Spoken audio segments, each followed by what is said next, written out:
Welcome back, brothers and sisters. I am Braden, and the sadly not as pretty man next to me is Tim, and this is the Second Legacy, and thank you so much for stopping by. Today, my brothers and sisters, we have got to talk about a few things. We've got a bill introduced that's going to basically smite the Arizona or the New Mexico governor's gun control dreams, along with the rest of the Democrats, but we also have some Chris Murphy to send you into the weekend right. This is going to be a show you guys are going to love, and let us know what you think in the comments field below.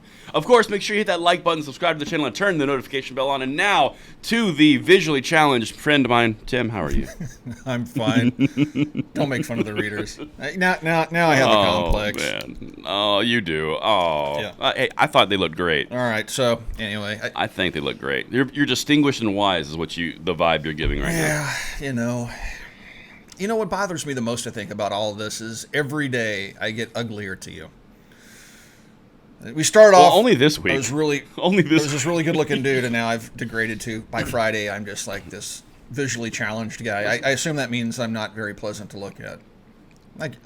Tim, let's just be honest. It was a hard week, but you never know. Some rest, a little bit of rejuvenation over the weekend, you might be pretty as a daisy on next coming Monday. But it's not about you, Tim. It's not about me. This is about the people. And saving the children. That's what this is about. Yes. And the children. That's right. Well done. Here we go. Here we go. All right.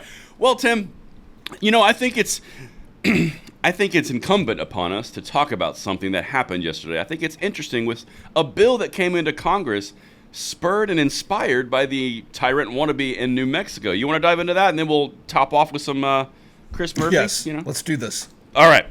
Well, let's make this happen. So, Tim, on a high level, we're not going to relitigate the whole New Mexico thing. We done that. We hit that real good. But listen to what happened on a federal level, because this is where it gets really fascinating. GOP leaders push to protect gun owners and prevent Biden from declaring health emergency over gun violence. Well, of course, gun violence, IOVs. We've talked about this, inanimate object violence, because it's not the guns, it's the people. But here's what's interesting about this, Tim. Had she never jumped the shark here, had she never stepped on the rake, as some of my commenters have said, as she had never done this, the Democrats would never have to be on defense on this position. Because we all know they were lining up the health emergency orders and the public health emergencies from governors in the executive branch across the entire nation to do whatever they wanted. And IOVs, or, inanimate object violence, was high on that list. So from your perspective, Tim, and I'm curious, would this have ever even been a thing on the federal level had she not done this? I don't think so. And this, granted, this doesn't have much likelihood of passing, but it's letting them know that now you've called us out and we're going to respond. And so, as you've said many times before, basically they're trying to shut the door on these guys, on the anti-gunners. And even though it won't pass now, it may very well pass, the next election cycle if we see turnover in the White House and the House and stuff like that. Mm-hmm. So basically, as you've said and we've said here on the channel, they're just constantly making their position worse, which is awesome on our part, right? It's good to see, but my goodness, I don't think she calculated this type of, clearly she didn't calculate this type of blowback. I mean, she's getting it from her own party. She's getting it from, people on the right, 2A community. Everybody's just coming after her for this one, and it just keeps getting worse for her. Right. And the thing that I love about what has occurred here is when you and I first covered this on Second Legacy, we talked about the impact that this was going to have, and we tried to paint a picture, and you guys can let us know if we landed those planes when we were trying to do it, but we were trying to paint a picture of, while this is an insane infringement and it's not acceptable, it should not be stood for, it was going to do more damage to the gun controllers than we could do in the similar energy, right? So when we were talking about other governors who were silent, right? You had Hochul, you had Pritzker, you had Gavin Newsom, you had all these governors who, all of a sudden, their Twitter accounts disappeared, which they're very fond of. And then you also didn't really have much from the Biden administration. You didn't have much really anywhere. It speaks to something larger. Now, Tim, you mentioned something that I think is incredibly important to touch on. This is not going to pass right now. Not a chance. But politics is not just what you're going to pass. Sometimes it's putting a bill out there and recognizing, hey, we see you, and this is no longer a thing, and if you continue to do this, we're going to use it as an election point. Politics is a dirty game, this is incredibly damaging, even if they don't pass it immediately. I think that's an important thing to at least bring into the conversation. What are your thoughts on that? Yeah, I think this bill is intended to put them back on their heels and to refocus the conversation.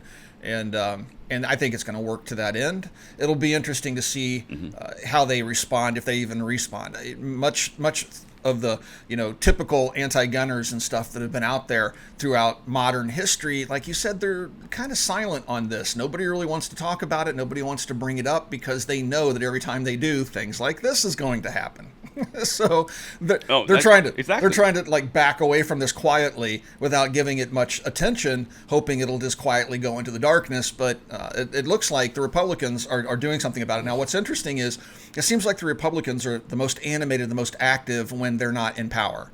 And then suddenly when they have power, they just go silent themselves. They sit around and, I guess, enjoy the majority for 2 to 4 years until they lose it again, and they don't do much of anything. I mean, one of the biggest complaints I had about the 4 years under Trump, we had all these grandiose promises, and we got nothing. We got nothing except a bump stock ban. Especially in those first 2 years. Yeah. Except in the... And to be fair, though, I mean, I know some people out there. To be fair, the Supreme Court was a pretty nice one. No, that was pretty Court tasty. Was good. Yeah, so let's get into the Supreme Court. But it's not. And I'm not just talking about Trump. I'm talking about the Republicans as a whole. And I remember making videos back then saying we have to press the advantage right now. Now is the time for us to push forward and to undo all these laws these clowns have put on us over the last few years. And everybody was talking about it in social media, but nobody in D.C. was doing anything about it. And hopefully one of these days they're going to learn, or it truly is the uniparty and there's just no hope. But we'll see. I think that's valid, but I think there's one thing that is different. And again, this is all like hypothetical. This is not like literally. This is a year and a half away, if even happens, right? So I think back in that time frame when you had the Trump first years, and then you had the 2 years of basically majorities in the Senate and the House, right?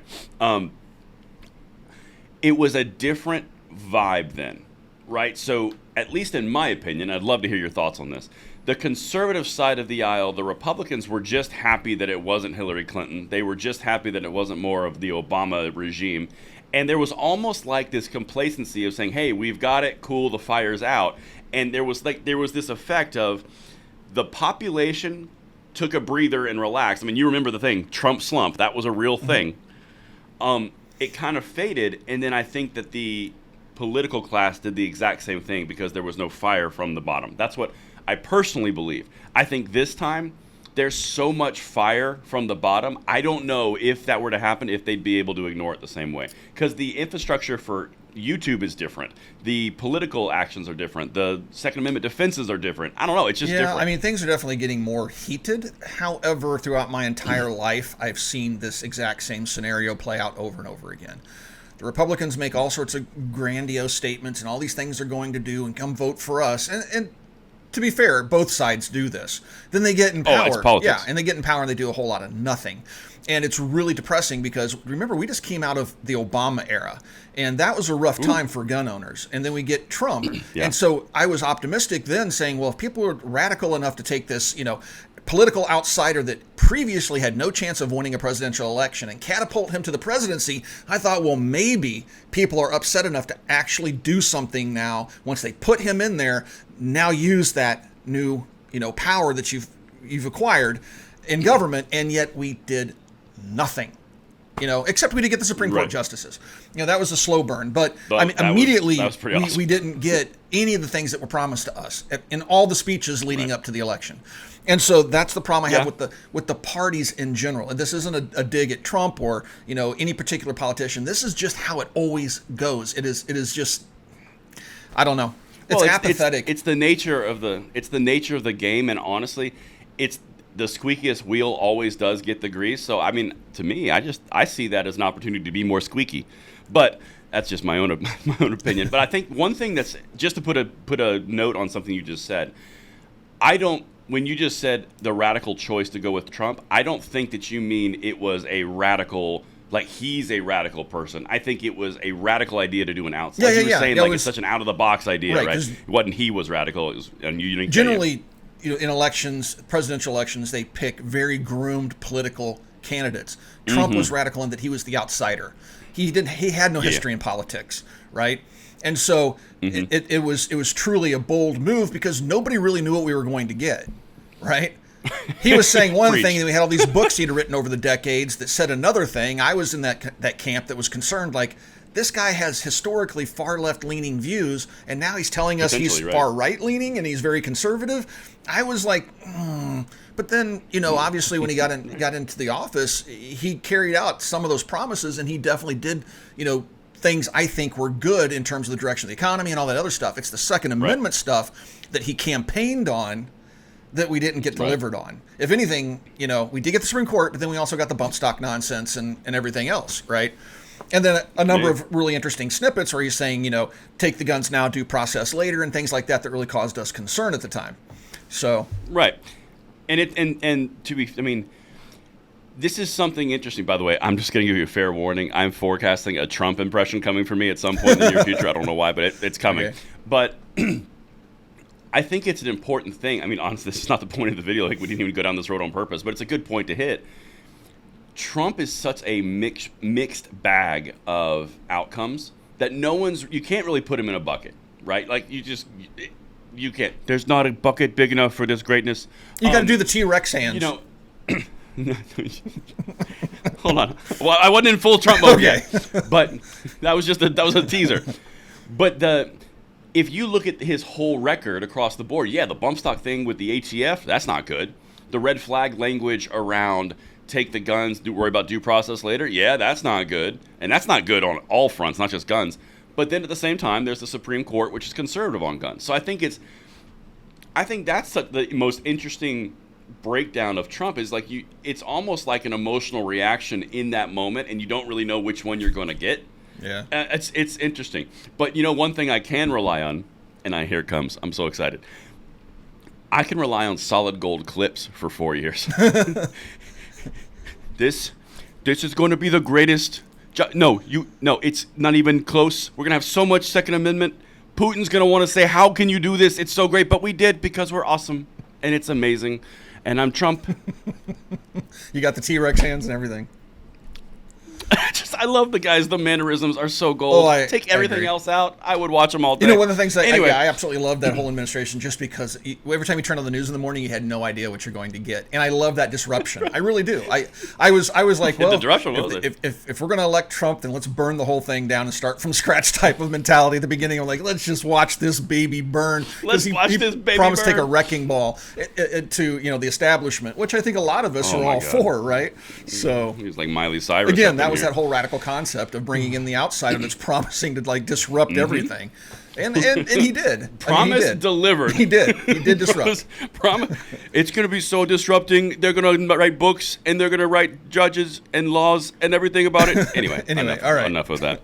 It's going to be the greatest thing. I can't stop. Veered off. Once you start, you can't stop. Veered off. The road's like way over there, but we're going back. It's okay. So let me. God, that was fun actually. See, this is why Fridays exist. So. If we're talking about the thing which we originally started to talk about, and we go to the public health emergency, that whole thing with the New Mexico governor, that thing. This is a quote that I think is so important, not just for gun rights, but across the board. Check this out. Quote, "Many said that public health emergencies would not be abused to impose gun control, but after we saw the vast expansion of executive power during COVID and the New Mexico governor uses a public health emergency to effectively suspend the Second Amendment in her state, no one can doubt that this needs to be addressed," Senator Mike Braun said in a statement. Now that is the key.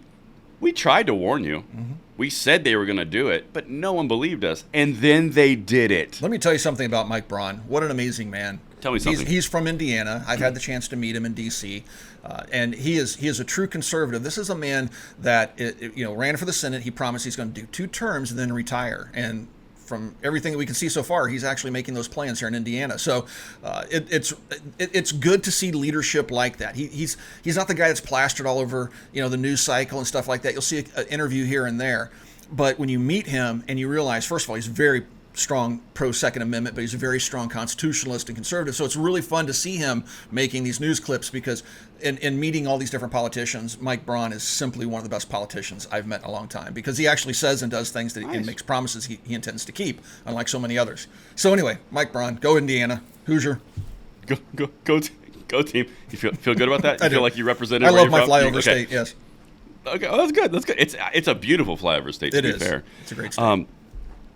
But yeah, so in summation, none of this attention would have come on gun controllers using public health orders had they not overstepped their bounds, and now Republicans are on it, and now it's going to be an election fodder if they go any further. It's like they built a bridge on shaky ground, and the Republicans are just sitting there waiting, going, "Yeah, get on, do it." Well, this is just another nail. We got you. Yeah, I mean, because if you think about it, the media, even CNN.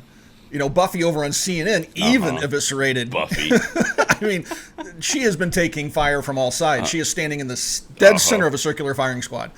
And it is just, oh my goodness. They are just making mess after mess. And I think this is just kind of the final, like, we did notice, and now let's move on type of thing. I don't know how much more we're going to hear about this, because I'm sure she's just going to shut up now, because I'm sure she's getting all sorts of phone calls from the DNC. Like, you're done if you don't quit. You may be done anyway, but... I said the exact same thing on my video last night. I was like, if to be a fly on the wall in her office with those phone calls, you know we're never going to get elected again. You know it's, oh my God. Like, what are you doing? You can't, that was supposed to be a secret meeting. Yeah. Well, Tim, we're wrapping down this Friday. We've got a few more moments here with the beautiful people of Second Legacy. I think we should give them a delicious treat of Chris Murphy. Because who doesn't love a good Chris Murphy in the morning? Well, technically, they'll watch it in the evening. But who doesn't love a good Chris Murphy? That sounds like... That sounds like I take a Chris Murphy every morning, right about after an hour after I get up. That's kind of right after the coffee. Yep, I get oatmeal and coffee. The coffee pushes the Chris Murphy right out of me. It does. Yep. And by the way, of course, we're talking about political views, you two. Yes, absolutely. Anyway, yes, nothing else. So... why don't we, Mr. Producer, just start this train with number one and see where it goes? I'm really proud of my colleagues in the House of Representatives. They are moving forward with a discharge petition to try to force a debate and vote in the House on Ethan's Law. Ethan's Law is a piece of legislation that originates from a real tragic incident in Connecticut. It does, Tim, because a discharge petition, and that's what I wanted to introduce with. You're familiar with a discharge petition. I mean, you've been around the block.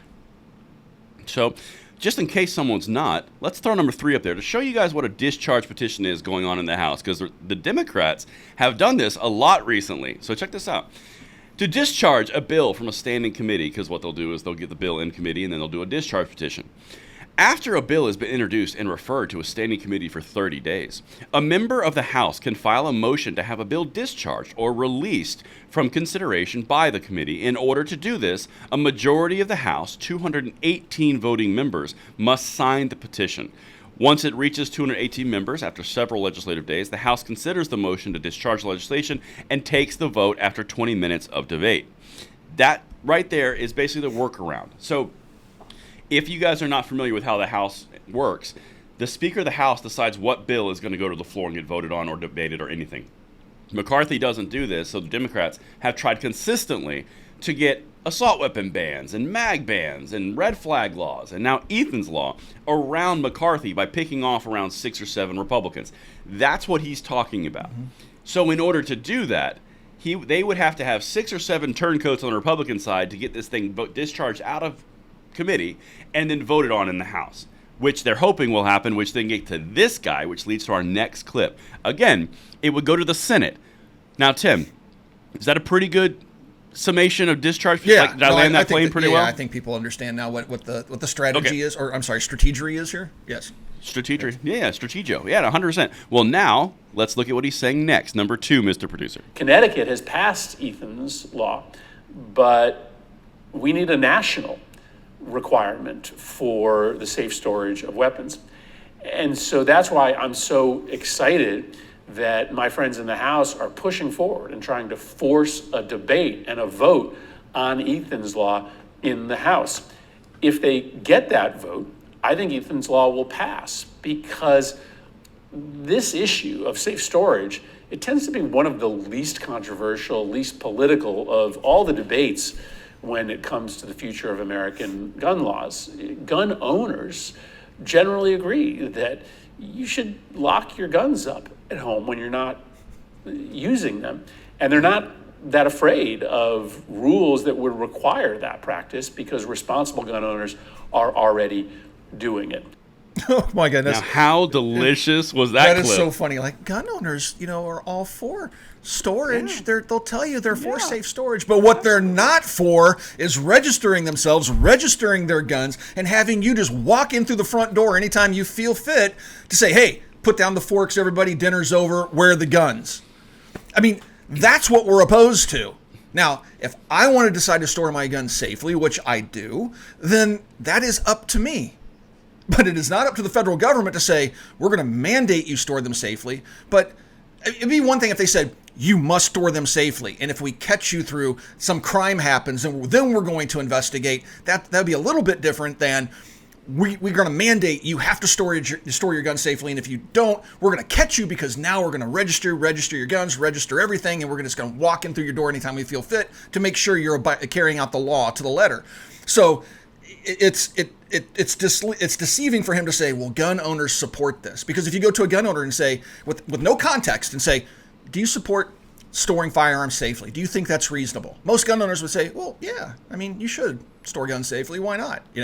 But then when they say, but do you think we should pass a law to require you to store them safely? And then we're going to put mechanisms in place to make sure you're storing them safely.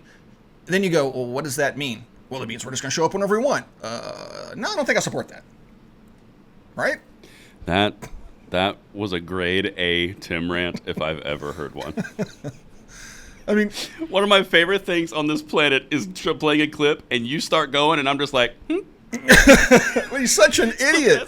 I mean, it's so dishonest what he's saying there. Like, but they do this all the time. Like, most gun owners would agree. We just need reasonable laws. Absolutely. You know what I think a reasonable? They all love it. Yeah. You know what I think a reasonable law is? It's called the Second Amendment. Done. That was easy. Yeah. So Tim. Let's bring this back to brass tacks though, because gun owners generally agree with him. And sure they're really not that afraid. They're not afraid of any of the overreach of a tyrannical government. They're not. No. Everyone agrees. And one of my favorite things on the planet is when this guy, the Mr. After Coffee and Oatmeal, this guy, when he speaks for people who are in direct opposition, who he consistently maligns, and then all of a sudden he tries to reach them on a rational level. Like, no, we all agree. We are together with this. 5 minutes ago, you said everything bad on the planet was my fault. I'm not even remotely related, and I have guns in my safe, and I'm the evil one. What? Could you make up your mind? I mean, anyway. What do they think this is going to do anyway? This is what I think is really funny about the whole Ethan's Law thing. What do they think it's going to accomplish? Do you think the gangbangers in Chicago are going to go, hey man, they just passed a safe storage law. We can't keep these guns in the car anymore. We got to be careful where we leave these laying around. We got to be super careful with this, guys. And hey, everybody, get together. We're all going down together as a group. It's going to be a group function, and we're going to register ourselves and our guns. And yeah, it's a law. It's a law, and we have to be compliant because we in the United States, criminals are law abiding. That's right, because they aren't criminals. They are criminals, but they're not criminals. It's an oxymoron. So yeah, there's that, which is the obvious low-hanging fruit. How about the other piece of little Jim there, where he said, "I believe it'll pass the Senate." Yeah. Really?